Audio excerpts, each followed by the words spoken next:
I think sometimes the Bush administration likes to deny facts for political reasons. I think it's time, first of all, we say global warming is a fact. To what degree it's a natural occurrence, what degree it's a man-made occurrence. We know it's both, perhaps, and we know that we have to do something about it. I won't repeat myself, but I think the energy bill was the exact wrong solution. More and more incentives for drilling more and more oil. I think conservation has got to be a priority for us.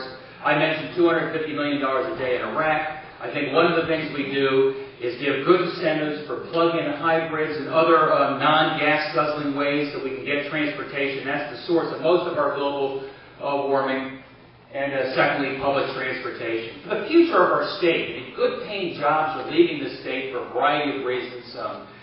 Healthcare is going up, but also our roads are just increasingly congested.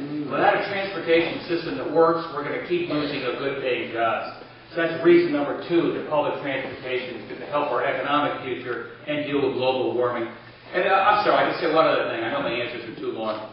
I was so upset when the Bush administration, the first thing they did when they came into office was walk away from the Kyoto Accords. We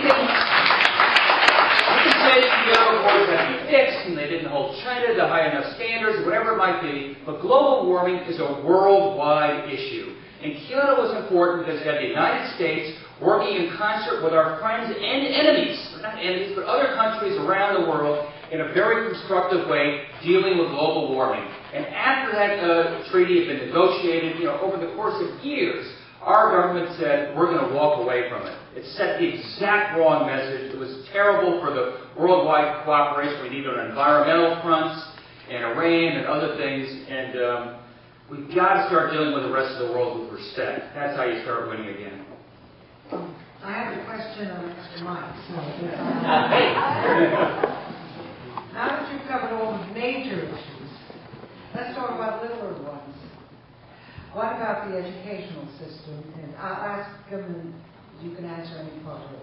The educational system in Connecticut, the inequities between the major cities, Bridgeport, Hartford, and the more suburban areas. There's a great discrepancy, and it's a state problem.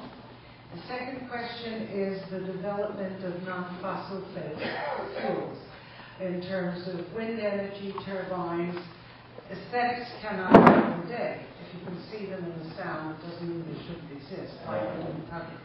And the development at the state level and the national level of non-fossil fuel energy sources, renewable. The third one was taxes to pay for all this thing, because it's very attractive to people. You can raise his taxes, but not mine.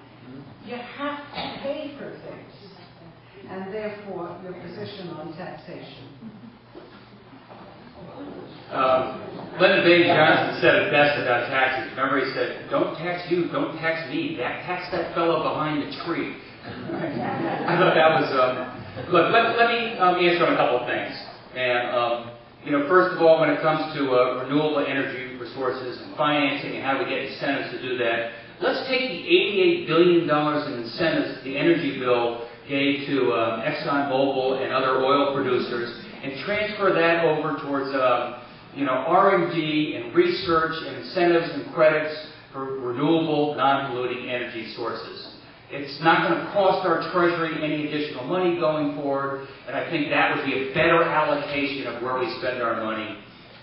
More broadly on taxes, I think, the war in Iraq, I look at the bridge to nowhere, I look at the Bush tax cuts. That's trillions of dollars of money that, from my point of view, over the next 10 years, I might say, is being misspent. So that we should, it's just how we're spending that money. It's not necessarily that you need a lot of new money, but we're misspending the money that we've got, and it should be redirected in ways, for example, in education, to get to your third question, and equalization and such. Yeah, we need equalization when it comes to rich suburbs and Bassett and Harding High School, where I teach in Bridgeport. To some degree, to a large degree, that is a state issue. What can I do as your U.S. Senator in that regard? I'd say two things. One, No Child Left Behind. It's a very controversial program. Testing, testing, testing, where I have a classroom filled with kids. We're trying to get them to come to school, want to learn. We want to allow our teachers the opportunity to teach the whole kid, not just reading, writing, and arithmetic. And secondly, it's an unfunded mandate. Dick Blumenthal, our Attorney General, is right. If the federal government's going to impose this upon a state like Connecticut, they've got to be willing to pay for it, and they're not doing that now. And if I had one of my priorities that would be important to me, and I mentioned it before, and I'll say it again, and it gets to equalization, it is for 4-year-olds, for pre-K, make that universal for everybody that can't afford it in this country and in this state. That is probably the best education investment dollar we can do. By the time these kids go to kindergarten in Bridgeport, New Haven, less so around here, but a lot of our inner city schools, they're already a year behind. And they're already falling behind. And that's one of the things that makes No Child Left Behind sort of unfair, is they're inheriting kids that are already behind the starting line. So I think it would be an important investment to get these kids started earlier, and it would also allow their parents, who are parents, I should say, an opportunity to get back into the workforce and contribute. So it's both.